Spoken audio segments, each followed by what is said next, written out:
दोस्तों, कुरुक्षेत्र युद्ध में विजय पाने की खुशी में पांडवों ने राजसूय यज्ञ किया। दूर दूर से आए हजारों लोगों को बड़े पैमाने पर दान दिया गया। यज्ञ समाप्त होने पर चारों तरफ पांडवों की जय जयकार हो रही थी। पांचों पांडव तथा श्री कृष्ण यज्ञ की सफलता की चर्चा में मग्न थे। पांडव इस बात से संतुष्ट थे कि इस राजसूय यज्ञ में यज्ञ का फल उन्हें अवश्य प्राप्त होगा। तभी एक नेवला, जिसका आधा शरीर सुनहरा और आधा भूरा था, राजमहल के भंडार गृह से बाहर निकला और यज्ञ भूमि पर लौटने लगा। फिर वापस भंडार गृह में चला गया। यह प्रक्रिया उसने 4-5 बार दोहराई। इस विलक्षण नेवले की विचित्र हरकतें देखकर पांडवों को बड़ा आश्चर्य हुआ। धर्मराज युधिष्ठिर पशु पक्षियों की भाषा जानते थे। उन्होंने नेवले से कहा, यह तुम क्या कर रहे हो? तुम्हें किस वस्तु की तलाश है? नेवले ने आदर भाव से युधिष्ठिर को प्रणाम किया और बोला, हे राजन, आपने जो महान यज्ञ संपन्न किया है, उससे आपकी कीर्ति 10 दिशाओं में व्याप्त हो गई है। इस यज्ञ से आपको जिस पुण्य की प्राप्त होगी, उसका कोई अंत नहीं है। मैं तो इस पुण्य के अनंत सागर में से पुण्य का एक छोटा सा कण अपने लिए ढूंढ रहा हूं। लोग झूठ कहते हैं कि इससे वैभवशाली यज्ञ कभी नहीं हुआ, पर यह यज्ञ तो कुछ भी नहीं है। यज्ञ तो वह था जहां लौटने से मेरा आधा शरीर सुनहरा हो गया था। युधिष्ठिर के उस यज्ञ के बारे में पूछने पर नेवले ने कहा, एक बार भयानक अकाल पड़ा। लोग भूख और प्यास के मारे प्राण त्यागने लगे। चारों ओर त्राहि त्राहि मची हुई थी। उस समय एक गांव में एक गरीब ब्राह्मण अपनी पत्नी और पुत्र वधू के साथ रहता था। कई दिन तक ब्राह्मण परिवार में किसी को अन्न नहीं मिला। एक दिन वह ब्राह्मण कहीं से थोड़ा सा सत्तू मांग कर लाया और उसमें जल मिलाकर उसके 4 गोल लड्डू जैसे बना लिए। जैसे ही ब्राह्मण अपने परिवार सहित उस सत्तू के लड्डुओं को खाने लगा, उसी समय एक अतिथि ब्राह्मण ने दरवाजे पर आकर कहा, मैं 6 दिनों से भूखा हूं, कृपया मेरी क्षुधा शांत करें।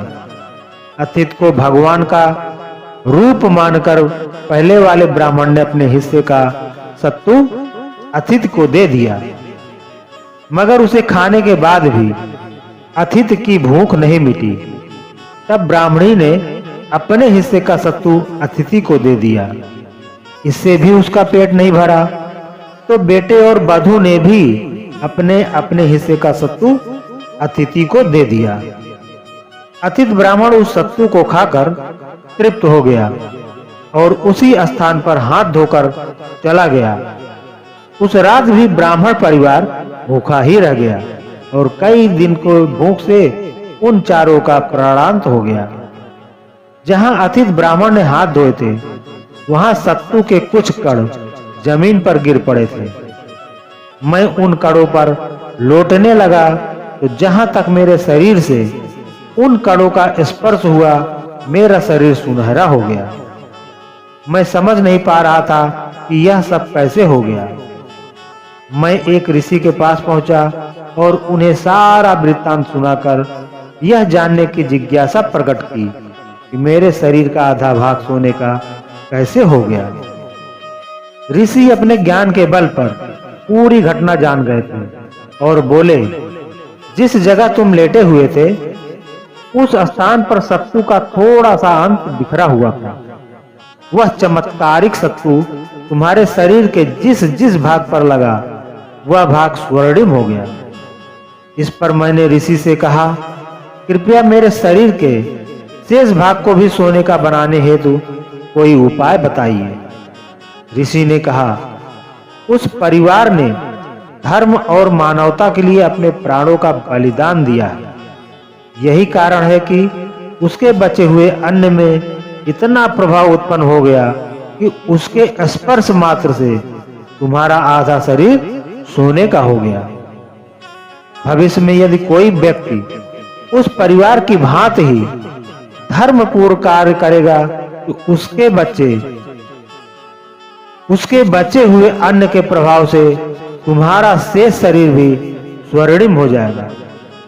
तब से मैं सारी दुनिया में घूमता फिरता हूँ कि वैसा ही यज्ञ कहीं और हो, लेकिन वैसा कहीं देखने को नहीं मिला। इसलिए मेरा आधा शरीर आज तक भूरा ही रह गया।